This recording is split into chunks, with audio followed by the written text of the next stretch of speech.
আমার প্রিয় মাধ্যমিক পরীক্ষার্থীরা, তোমরা সকলে জানো যে তোমাদের আর কিছুদিন পরে টেস্ট পরীক্ষা হবে আর তার কিছুদিন বাদে ফাইনাল পরীক্ষা হবে। তাই তোমাদের জন্য আমি তোমাদের ইতিহাস পাঠ্য বইয়ের একটি গুরুত্বপূর্ণ অধ্যায়, দ্বিতীয় অধ্যায় সংস্কার বৈশিষ্ট্য পর্যালোচনা, এই অধ্যায় থেকে সাল ভিত্তিক ও আমার সাজেশন ভিত্তিক আমি কিছু 2 নাম্বার, 4 নাম্বার এবং 8 নাম্বারের প্রশ্ন উত্তর নিয়ে আলোচনা করব এই ভিডিওর মাধ্যমে। তোমরা অবশ্যই ভিডিওটি স্কিপ না করে প্রথম থেকে শেষ পর্যন্ত দেখতে থাকো, কারণ তোমাদের জন্য এই প্রশ্নগুলি 2023 সালের মাধ্যমিক পরীক্ষা খুব খুব গুরুত্বপূর্ণ। তাহলে আজকে আলোচনাটি শুরু করলাম।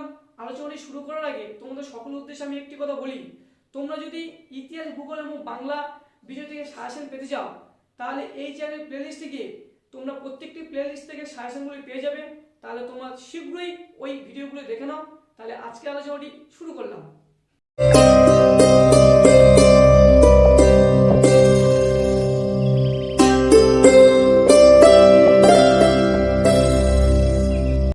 দ্বিতীয় অধ্যায় সংস্কার বৈশিষ্ট্য ও পর্যালোচনা।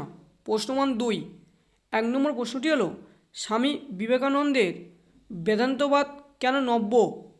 2 নম্বর প্রশ্নটি হলো, গামবার্তা প্রকাশিকা কেন ব্যতিক্রমী পত্রিকা ছিল? 3 নম্বর প্রশ্নটি হলো, নব্যবঙ্গ গোষ্ঠী কাদের বলা হতো? 4 নম্বর প্রশ্নটি হলো, ব্রাহ্ম সমাজের যে কোনো দুটি সমাজ সংস্কারমূলক কাজের উল্লেখ করো।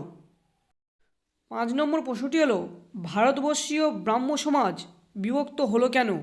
6 নম্বর প্রশ্নটি হলো, 19 শতকের সমাজ সংস্কার আন্দোলনগুলির প্রধান লক্ষ্য কী ছিল? 7 নম্বর প্রশ্নটি হলো, ফোর্ট উইলিয়াম কলেজ কেন প্রতিষ্ঠিত হয়েছিল? 8 নম্বর প্রশ্নটি হলো, ডিরেজিও বিখ্যাত কেন? 9 নম্বর প্রশ্নটি হলো, মেকলেমিনিট কি? 10 নম্বর প্রশ্নটি হলো, সমাজ সংস্কারে নব্যবঙ্গদের ভূমিকা কী ছিল?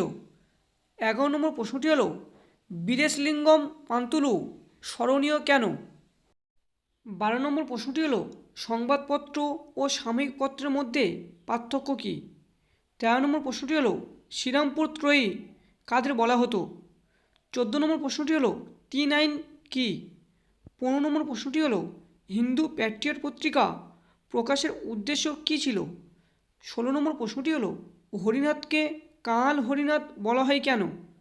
17 নম্বর প্রশ্নটি হলো, নীলদর্পণ নাটকটি বাংলার ইতিহাসে গুরুত্বপূর্ণ কেন? 18 নম্বর প্রশ্নটি হলো, প্রাচ্য ও পাশ্চাত্য দ্বন্দ্ব কী? 19 নম্বর প্রশ্নটি হলো, উডের নির্দেশনামার দুটি সুপারিশ উল্লেখ করো। 20 নম্বর প্রশ্নটি হলো, উডের ডেসপ্যাচকে মহাসনদ বলা হয় কেন? 21 নম্বর প্রশ্নটি হলো, ডেভিড হেয়ার স্মরণীয় কেন? 22 নম্বর প্রশ্নটি হলো, বাংলার নবজাগরণকে কে কেন তথাকথিত নবজাগরণ বলেছেন? 2 নম্বরের এই প্রশ্নগুলির মধ্যে একটি দুটি প্রশ্ন তোমাদের পরীক্ষায় 4 নম্বরও এসে থাকতে পারে। প্রশ্নমান 4। 1 নম্বর প্রশ্নটি হলো, এদেশের চিকিৎসাবিদ্যার ক্ষেত্রে কলকাতা মেডিকেল কলেজের কীরূপ ভূমিকা ছিল? 2 নম্বর প্রশ্নটি হলো, হুতম প্যাঁচার নকশা গ্রন্থে 19 শতকের বাংলার কীরূপ সমাজ চিত্র পাওয়া যায়? 3 নম্বর প্রশ্নটি হলো, নারী শিক্ষা প্রসারে ঈশ্বরচন্দ্র বিদ্যাসাগরের অবদান সংক্ষেপে আলোচনা করো। 4 নম্বর প্রশ্নটি হলো, পাশ্চাত্য শিক্ষা বিস্তারে রাজা রামমোহন রায়ের ভূমিকা আলোচনা করো। 5 নম্বর প্রশ্নটি হলো, স্বামী বিবেকানন্দের ধর্ম সংস্কারের আদর্শ ব্যাখ্যা করো। 6 নম্বর প্রশ্নটি হলো, 19 শতকের নারী শিক্ষা বিস্তারে ডিঙ্ক ওয়াটার বেথুন কী ভূমিকা গ্রহণ করেছিলেন? 7 নম্বর প্রশ্নটি হলো, নীলদর্পণ নাটক থেকে 19 শতকের বাংলার সমাজের কীরূপ প্রতিফলন পাওয়া যায়? 8 নম্বর প্রশ্নটি হলো, টিকা লেখো ডিরোজিও ও নব্যবঙ্গ আন্দোলন। তোমাদের এই 4 নম্বর প্রশ্নগুলির মধ্যে থেকেও পরীক্ষায় দুটি মিলে 8 নম্বরের প্রশ্ন এসেও থাকে। এখন আমরা 8 নম্বরের প্রশ্নগুলি নিয়ে আলোচনা করব।